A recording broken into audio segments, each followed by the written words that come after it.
Hello, everyone, and welcome to today's webinar, Earning a Grant Through the Indiana UPPA Fund. Before we get started, I'd like to go over a few items so you know how to participate in today's event. We've taken a screenshot of an example of the attendee interface. You should see something that looks like this on your own computer desktop in the upper right-hand corner. You're listening in using your computer speaker system by default. If you'd prefer to join over the telephone, just select telephone in the audio pane and the dial-in information will be displayed.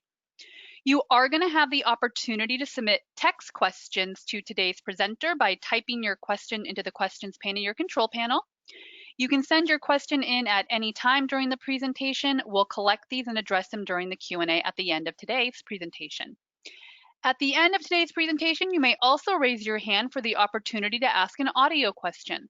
The session organizer will announce your name and let you know that you have been unmuted to ask your question. So I would now like to introduce the session moderator, Chris McMurray.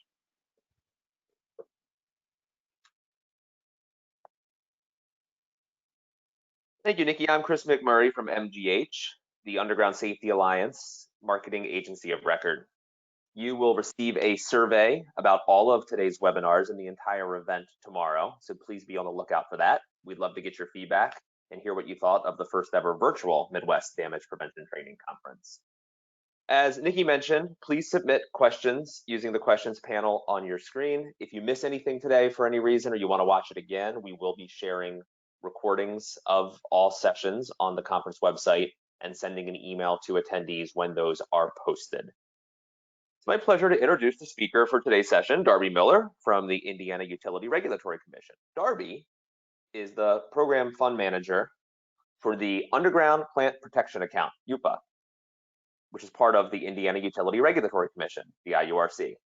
He manages over $1 million per year in outreach, education, and incentive programs that are funded through civil penalties levied due to pipeline damages.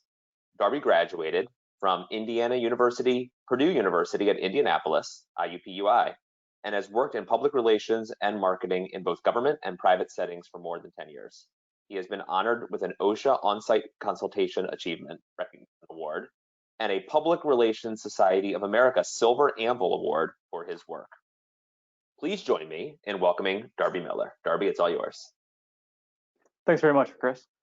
Good morning, everybody. I want to welcome all of you to this session, and I really appreciate your interest in trying to find some ways to improve underground utility safety in Indiana. So let's dive right in and start talking about some things. First off, other than the basic bio, who am I? Like Chris said, I'm the IURC's Underground Plant Protection Account Manager. I'm the fund program manager, so basically that means I have the most ridiculous title in all of state government. Technically speaking, I am the Indiana Utility Regulatory Commission's Underground Plant Protection Account Fund Program Manager. So it's quite a mouthful for what I do. I ended up where I am, state government-wise. I've worked with the Indiana Department of Labor, I've worked with the Department of Revenue, and I have worked with INDOT. So I have basically done all the bad jobs in state government, doing PR for taxes and public relations for OSHA, and doing land acquisition and relocation services for INDOT. So it's been an exciting run, but now I'm at the Indiana Utility Regulatory Commission, and I get to run the UPPA fund that we're talking about today. It's essentially what I get to do is find ways to invest money in safety. So it's spending money is a lot better than trying to convince people that paying the taxes is a lot of fun.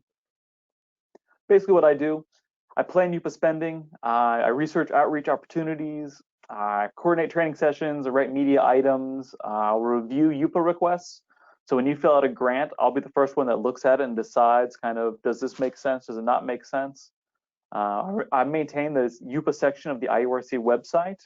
I change the batteries and the clocks around the office. I kind of do all kinds of things, and I really enjoy this very much.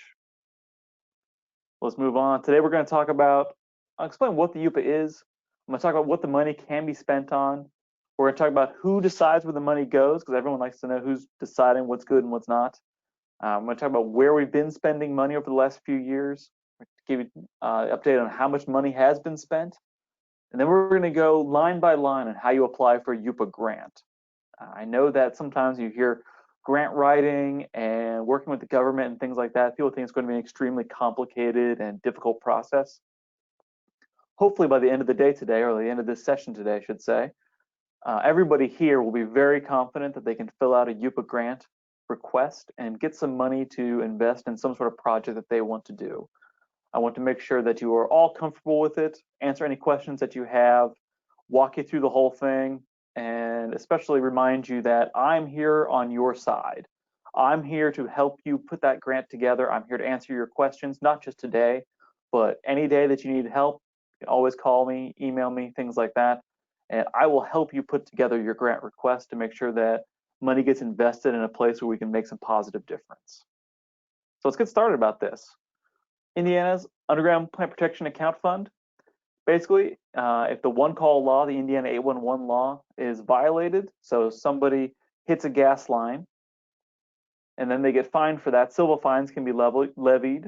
So it could be, a $1,000 fine for a utility that didn't mark a gas line correctly.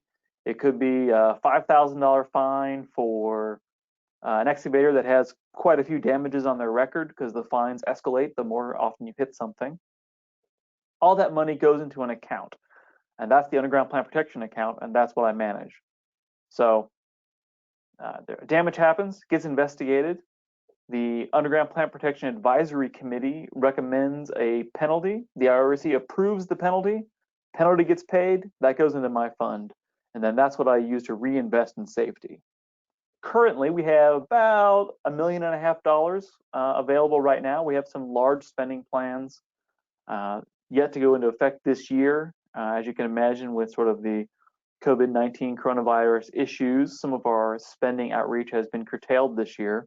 So our account fund has gotten a little higher than we usually keep it, but we're going to be investing that money all the same. One thing to remember is that UPPA funds do not revert. It is not general fund. These are not general fund dollars, I should say. That means that at the end of the year, my fund rolls over into the same, stays in the same account, and we get to keep using it. I don't run out of money at the beginning of the fiscal year and have to bring money in all over. So there is money rolling in constantly, and it doesn't go back to general fund. There are three basic program types where I can actually invest money through the UPPA account. It has to be public awareness, training and education, or an incentive program.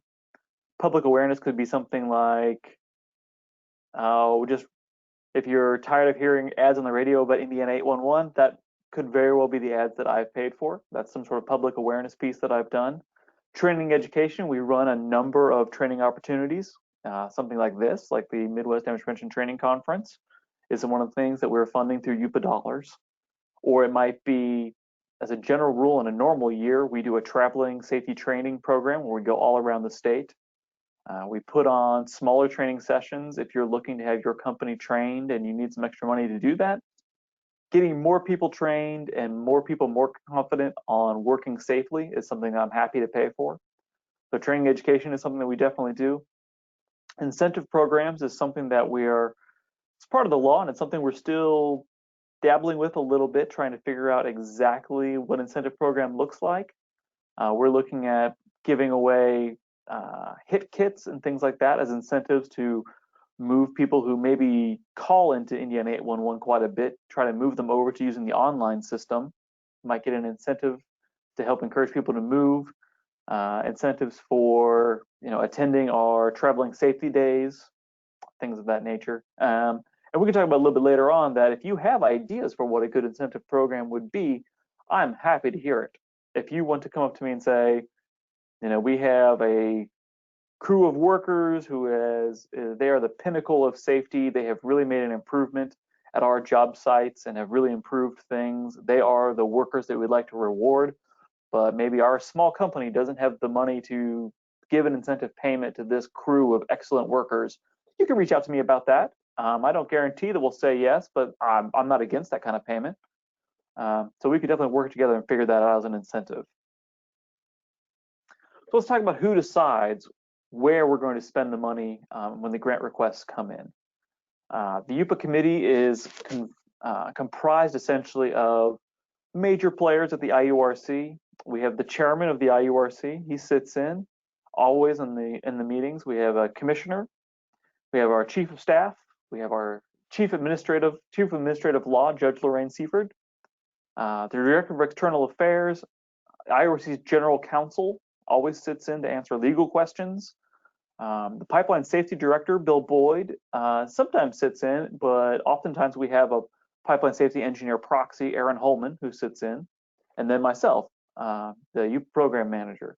We all get together once a month and we discuss the grant requests that have come in, ideas that I might have, and places that I think we should invest some UPPA dollars. And as a general rule, we get a quorum of these folks together. I will make a presentation, they'll take a vote, and then we'll move forward with funding whatever it is that we've decided to do that month. Give you some idea of the kind of money that goes out from the fund.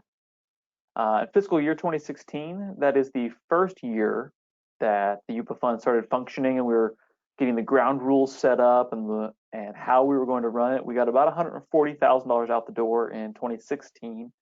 And then in fiscal 2017, as you can see, there's a big jump because by fiscal 2017, we had figured out the ins and the outs of what the rules are going to be for how you're going to do it. We had created the grant applications, we had worked it all out, and so we could really start rolling with this. A little over $1 million in fiscal 17, at $1 million in fiscal 18, 1.2 in fiscal 19, and in fiscal 20, obviously this is still in progress through July, or up to July. We have about $70,000 actively out the door at this minute. That we have $1 million planned that we're hoping to have out the door in the end of this fiscal, even with the delays and the sort of our canceled trainings and whatnot based on virus issues. So we're still going to get $1 million out the door in fiscal year 20.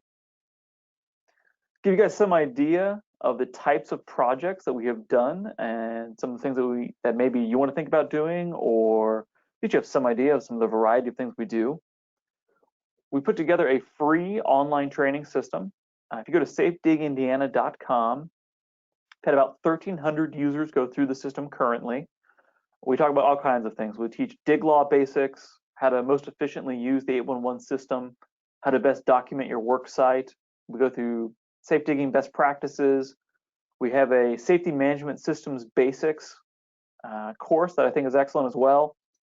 If you haven't been, I strongly recommend you run out to safedigindiana.com. Take a look at our online training system. We're always looking to develop more courses. And as I think you'll hopefully get as a theme for this, if you have feedback, if you have a course you would like to see built, all you have to do is contact me.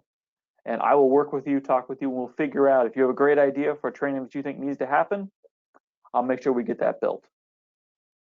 So like I said, run out safedigindiana.com if you haven't been, or make a note of that and spread it around your various companies that drop into that website and take some free training. It works on computer, your phone, laptop, desktop, tablet, any operating system. It's very user-friendly and very easy to use. It's lots of good information. Obviously, we do, for instance, 2020, the full sponsorship of this Midwest Damage Prevention Training Conference. In previous years, we've given away 115 what we call scholarships to the conference when it was in French Lick. That would include hotel stay and attendance for all the classes. Generally, it was for first-time attendees or for anybody that could say, hey, we'd love to go and learn something, but we can't really afford it. That's what it was there for. We did that in, I believe, 17, 18, and 19, sending around 115 folks. And then this year, because it's virtual, we get to sponsor the whole thing, which I think is great. We've been working with the State Fair for the last handful of years. If you've been to the State Fair based in Indianapolis, you would have seen probably a lot of our signage around the place. In 2019, we sponsored the Midway. The full Midway was sponsored by us, as well as hand sanitizers, and they have a sky ride that has all of our signage on it. Had about 900,000 attendees attend the State Fair this year. So a lot of folks got to see all of our be safe before you dig messaging. One of our biggest pieces, mentioned it early, is we work with the Indiana Broadcasters Association, the IBA, through what they call their Public Education Program, or PEP. Basically what it is, it's a program set up for nonprofits and governments, and they take extra airtime. We buy it through the Indiana Broadcasters Association, and then they run radio and TV spots for us on all the AM, FM, and broadcast television stations that are based in Indiana. Maybe not all, the vast majority of the stations run spots for us.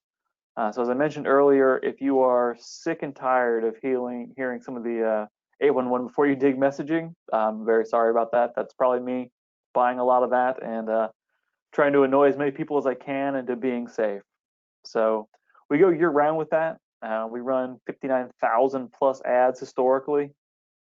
They say about 95% of Indiana residents that are over 18 probably get a chance to see or hear some of our ads. And to give you some idea what that looks like, what does 95% look like?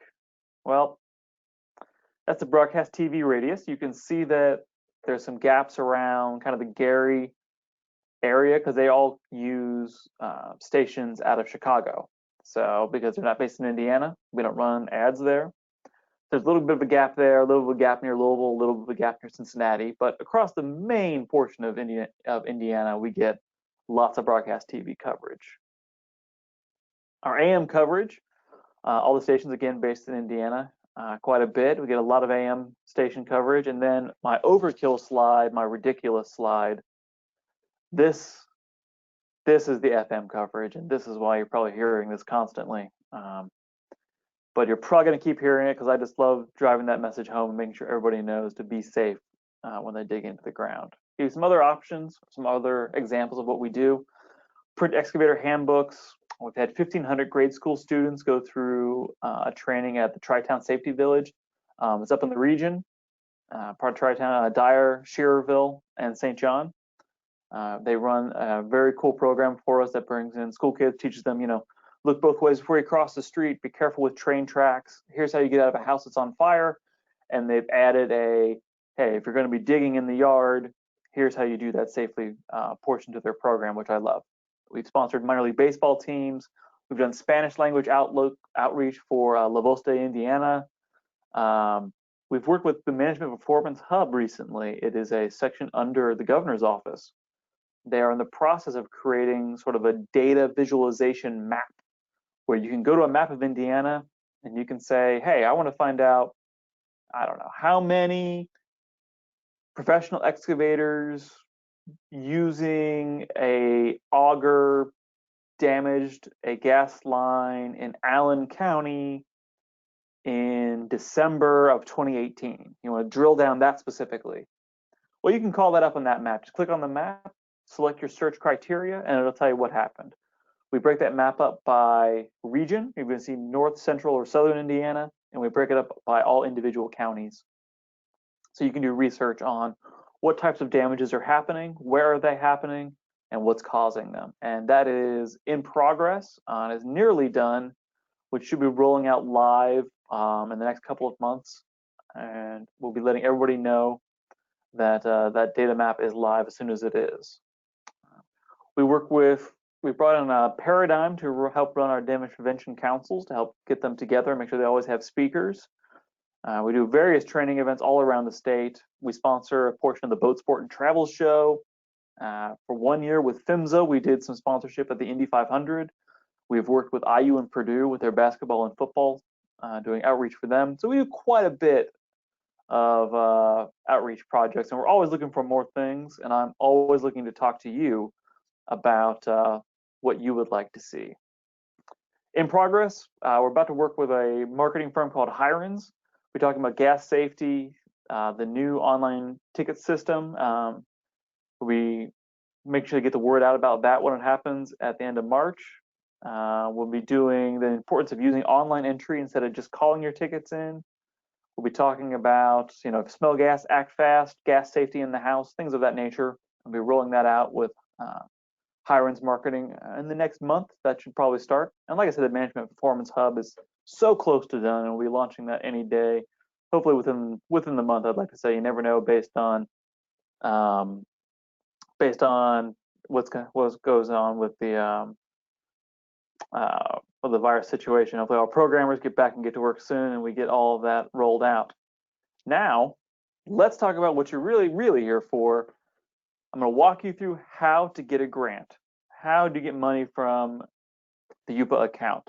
All you have to do is very simple. I'm going to walk you where you can find it. You go to in.gov/IURC. This is our main website. All you have to do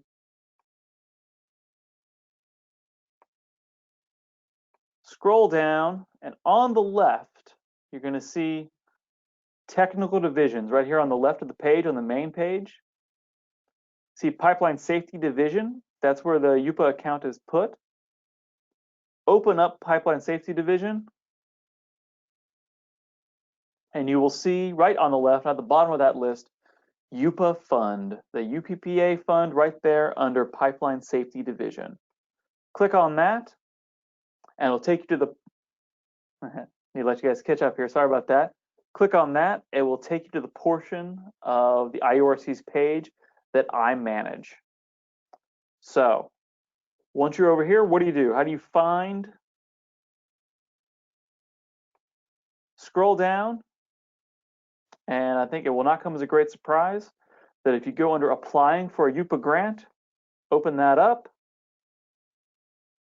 you'll see this line here, more information about the grant process, including the application to apply for the grant, can be found here. Gives you one more link. That's going to take you to this page here.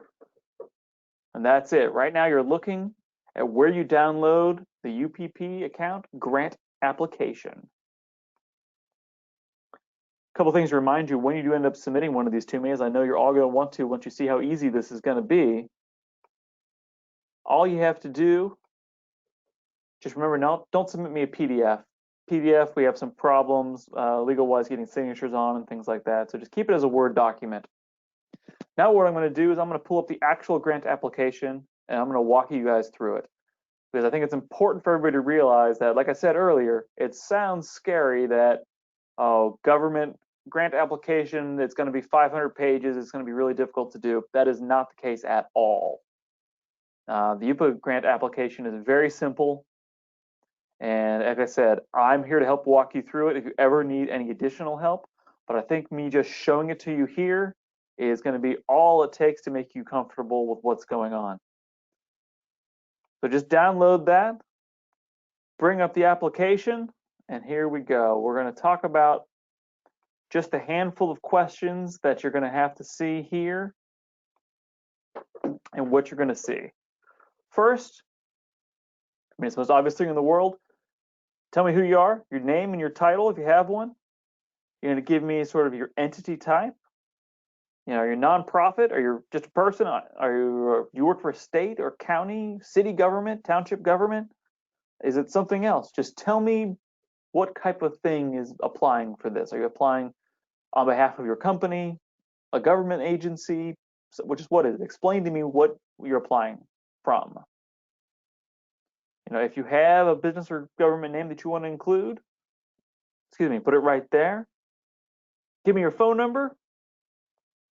Let me know the address so that there's some place that I can make sure that you get all your notices sent to. This here is very important.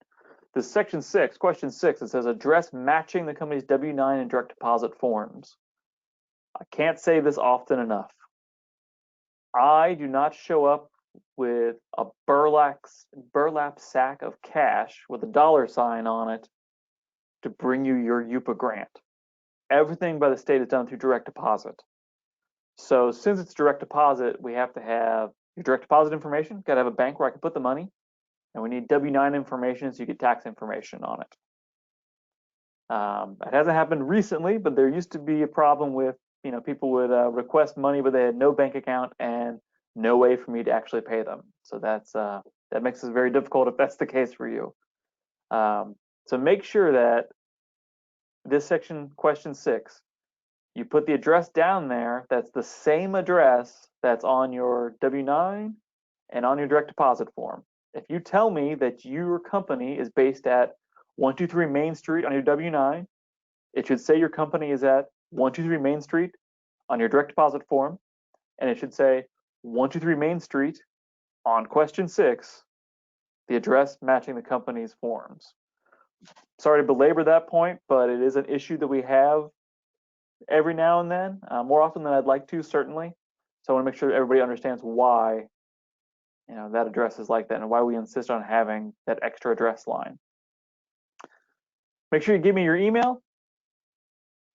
If you have a company website, throw that in there so I can take a look and learn more about your company and what you do. Do you have an alternate contact person that you might want to make sure that I have a contact for in case I can't find you? Throw it in there. Give me an email, phone number, name of the person, title, just so I can say, hey, so-and-so isn't here. I need to talk to this other person because I have a question and I want to make sure that you get your grant. Question 10. Basically, this is easy. Just it explains to you that fines must be completed, must be paid. It's just asking you, are you past due on any fine that you were given for damaging a gas line through the UPPA Committee? If they find you and you didn't pay your fine, you're going to need to explain to me, call me, email me, talk to me, explain to me why you didn't pay your fine. It may be a situation, I can imagine there's a reason that something may have happened where you didn't pay it and you still can get a grant. We can talk about that and figure it out. But I need you to certify in question 10 whether you owe any money in fines that you didn't pay. Question 11 just wants you to type yes. It's affirming that you understand that if you were given training as part of the penalty schedule, you can't call me and have the IURC pay for your penalty training. The point of the penalty training is that you have to pay for penalty training. So it defeats the purpose if I have to pay for it. So you'll type yes there. And now, just going to tell me the name, title, and email of the person who's going to sign the grant. Because you, filling out this grant application, you might not be the person who's actually going to sign the grant. Maybe you fill it out, but the president of your company is who's going to have the authority to actually sign the grant, the official application. Maybe you work for a city government and comptroller has to sign it, or the mayor has to sign it. All of that could be the case. So just tell me the name, title, and email for the person who's going to have signing authority, unless the person filling out this grant application does have signing authority, in which case, just write C above, and then I know that you'll be the one that I'm going to talk to. So we're going to go down here.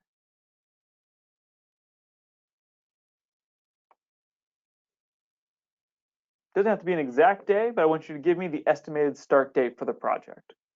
You're going to tell me, I think this is about the day that we're going to begin this thing that we're asking for. You're going to tell me, what's the length of the project? How long is this going to take you to do? Is this something you're giving some people some training, you're going to be done in a day? Great, write 1 day. Is this thing that's going to take weeks to set up and prep? Okay, 2 or 3 weeks, put that in there, 3 weeks.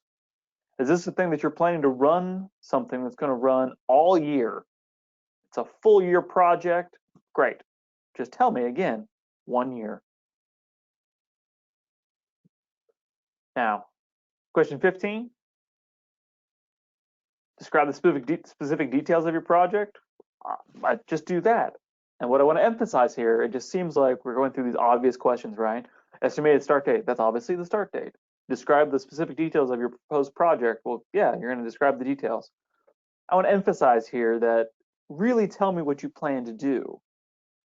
I'm the descriptor of we're going to do a dig safety class is probably not going to be sufficient for me.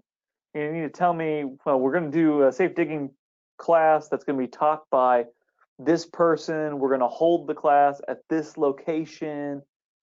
We're assuming we're going to have this many people attend. We're going to have, et cetera, et cetera, et cetera. The more details you can give me in your project details or on any part of this application, the easier it is for the entire UPPA committee to approve this if we really know what's going on. I always remind people that when I bring a grant application before the UPPA committee, it's basically going to sit in front of a room filled with lawyers and accountants. So you need to give me the information that I need to be able to convince a bunch of very smart, very shrewd lawyers and accountants who are going to ask a lot of tough questions to me I need the information to be able to answer all their questions. So when they say, well, what's going on with this? I need to be able to tell them, here's what's going on, here's why they're doing it, here's how it's going to help, and that gets you approved. So I just want to make sure I highlighted how important it was to give details. Provide a schedule, or a list of milestones, some way so we can say what's going to happen. If it's a one-day project, it might be, we're going to inform everybody about the day of the project. Here, we're going to email all the employees on this day. We're going to start the presentation on this day at this time. It's going to finish by this time. And then we're going to do a follow-up survey the next day, and we're going to provide you the results within a week. That would be fine. Just give me a schedule, milestones, some things that the committee knows some idea of what you're planning on doing and when you're doing it. All right, so this is question 17. We're going to talk about what category of the allowed categories are you can put this under.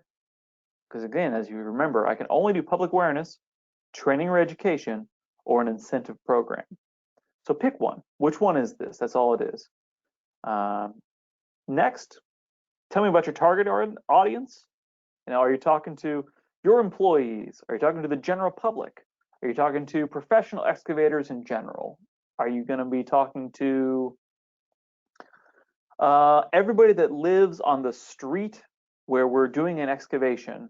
You're planning on, maybe you're going to do you want me to pay for a dedicated mailer to everybody on the street that tells them, hey, we're going to be doing some work on this street for the next month. Don't pull the flags out of your yard. I know you want to mow your lawn, but leave the flags in place. Great. Who would benefit from this project? Well, that would be, the folks on that street that you're working on, as well as, hey, that could be the locators. They don't have to come back. That could be all kinds of people could benefit, from that kind of outreach. So just tell me, who is this project going to help? Yeah, you can tell me, elementary children, licensed plumbers, fence installers, whatever it is. And if you're targeting a business that is sort of outside your company, just tell me how you picked who you're going to talk to. One of the last things that's important is you need to provide a description of how your program's results are going to be measured.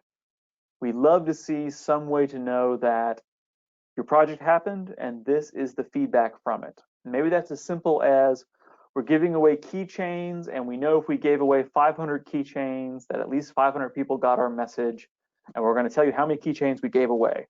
Okay, well that's a start. That's a way to measure effectiveness, that people saw your project. Maybe we're going to put together a survey monkey, and we're going to send out survey to everybody that took our training class, and we're going to ask them what they thought, get their feedback, and then you're going to provide that feedback back to me. Perfect. You just let me know that how you're deciding that things worked. We're going to ask you, have you done a similar project like this in the past? So we know your experience level with this. If you have, tell us what kind of lessons learned and what you're going to improve from last time. If you've never done it before, just say no, you've never done it before. If this grant is contingent on proof of completion of a training or other action, make sure you attach that documentation that says, yes, we've done it. Let's say we're only going to approve it if you've completed our online training. That's what we've decided. You need to go to safediggindiana.com, complete the training, and then we'll fund some other grant activities for you. Well, you just attach the completion certificates from your training. That would take care of that number 21. And finally, just the metrics section, we're going to ask you a couple of questions. How did you learn about the UPPA fund? Where did you hear about this? What's your role in excavation or pipeline safety? Sort of, if you want, you can talk about other safety outreach pieces that your company does. And then the final part of your grant is just the budget. Explain to me what you're going to do and where you're going to spend your money. There's a good kind of 10% rule that says, if you're asking for $500 in a grant, you should account for every $50 increment at minimum. If you want to be more specific than that, love that. That's even better. But a 10% is a good baseline to start figuring out how I'm going to explain to you how we spent money. So when you're going to say, and again, there's another one of those issues where just as detailed as possible is great. If you say, I'm going to need supplies, don't just click supplies and write in $1,000. Well, you're going to need supplies, and those supplies are going to be notepads and pens and 50 safety glasses and 20 pairs of steel-toed boots and et cetera, et cetera, et cetera. Break each of these categories down and explain to me what's going on in them. Don't just say, I want $10,000 for training. You need to tell me where you're doing the training, who's training, what supplies you needed, where's that $10,000 going? So as long as we break that down, that's great. And just a general reminder, state of Indiana pays things generally 35 calendar days after you've invoiced me for what's been paid. That's state policy, that's not an IURC thing. So there's a 35-day delay on sending things like that out. Give me the total estimated cost of the project. Let me know if there's other funding sources. Like, let's say I'm chipping in 10,000 and your company's chipping in 10,000. We're splitting the difference. Great, let me know that. Put down the total amount you're requesting, and that's it. I know I kind of talked for a long time about this, but I think that we have the easiest grant in all of government to get through.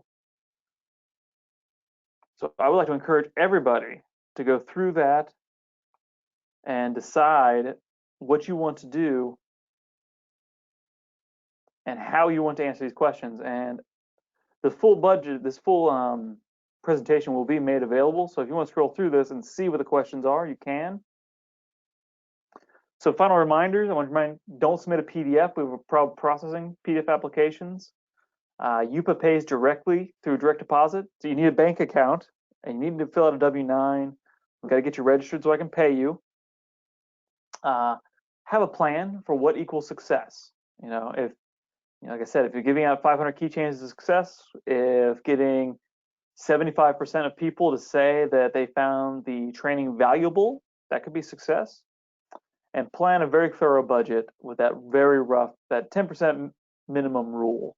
Again, as always, more is even better, but at least that 10% minimum. If you need help, if you have suggestions, if you just want to talk about the idea of a grant, if you have questions about, oh man, how do I apply for a grant? Is what I want to do even grantable? If any of that is the case, please email me, call me. The numbers, email address, and numbers on the screen, that's to my office. I'm always available. Shoot me an email and I will be happy to walk you through anything or work it out with you. Talk about your incentive program, talk about your training, talk about your education piece, talk about your public awareness, talk about what problems you have and what issues you might run into. I'm a champion for you for getting UPPA fund dollars to you. So, use me as a resource and I will help you put together that grant application.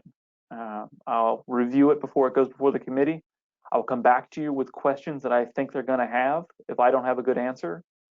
And then we will put it together and we'll all work it out.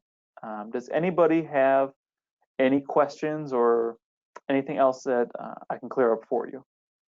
Thanks, Darby. And as a reminder to everyone, if you have a question, you can type that into the question box that you have, or if you would like to ask a question via audio, you can raise your hand and we will unmute you to ask that question. This time, the question is open if you're interested.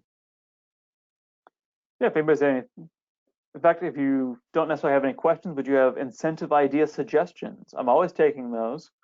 So if you want to shout out something you'd like to see done, someplace you'd like to see money spent, feel free and do it. I have one question here. Is there a maximum or minimum for a grant? There is no maximum or minimum written into our standards or processes. Obviously, there are sort of reasonable minimums of, actually, I don't even know, there's definitely no minimum. I mean, I don't know why you necessarily need a grant for $1, but I'm flexible, I can do that. But maximum wise, there is no maximum per se, but the bigger the grant request, the more thorough you're really going to have to explain why you need it. If you want $500,000 for something, I'm not saying no, in advance, but I really need to know, okay, what are you doing for that kind of money, and how is it really going to affect, move the needle in a positive direction for underground utility safety? A So good there's follow-up. no, yes, please. A good follow-up. Are municipalities eligible? Oh, of course, municipalities are definitely eligible. Municipalities, private diggers, whoever it is, you reach out to me, and we can work it out for whatever it is you want to do. On the municipality side, we have I can send you a link to a Safe Dig Indiana local program. It basically uses the exact same grant app. We just track it differently, but it'll be essentially the same questions. That just lets us know that we're going to be giving money to a municipality this time, just so that we know where the money's going. But yes, you are please welcome to contact me, email me, call me, or just submit a grant app and we'll work it out. All right, looks like that's everything we have from the written questions at this time. Not seeing any hand raises. So I could do one last call if anybody has a Mhm. suggestion you'd like to see, incentive program you'd like to see happen, something we're not thinking of doing. You really think if I just offered skydiving lessons to people who work safely, they'd be even safer? Hey, throw it out there.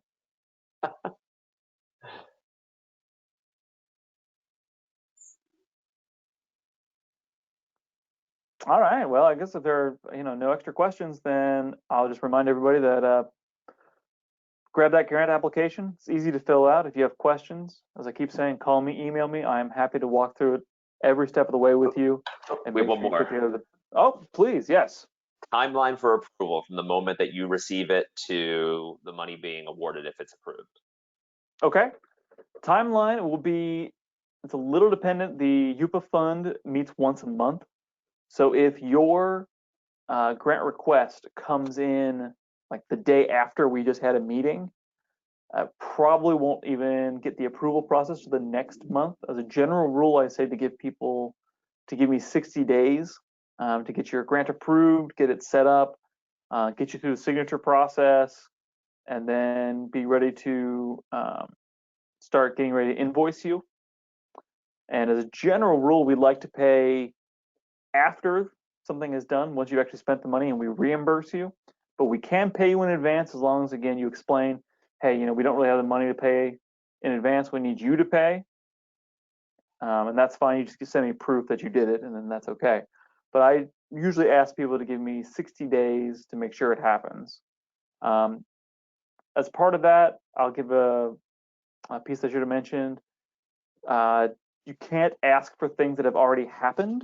So if you've already had an event and you hear about this and you think, hey, we could get paid back for something that we already did, but it's already passed. So, you did it in March of last year. You're not going to be able to ask me for grant money to cover something that you did last year. So about 60 days. All right. That's a lot of good additional context. Thank you for everyone who asked a question there. And Darby, thank you for being here and presenting about this today, especially as we get close to the start of 2021 and people are thinking of their plans for next year. I think it was timely and helpful info. And a reminder to everyone, if you had any follow-up questions that you think of afterwards, if you send it in to any session today to the contact page, we can get on the website, we can get that out to the appropriate speaker. We will have this available in recording afterwards. And then finally, keep an eye out for the survey email tomorrow about this session, but also about the entire day that you spent at the virtual damage prevention conference. So we're on break for about a half hour here, and we have our featured speaker, Mercedes Ramirez Johnson, fantastic, amazing personal story presentation coming up at 1 Eastern. So we hope to see you there. Make sure you register for that if you have not. Darby, thank you. Thanks everyone for attending. And Thanks Nikki, very much. thank you for your help. In safety. Absolutely. Take care, everyone. We'll see you at the next webinar.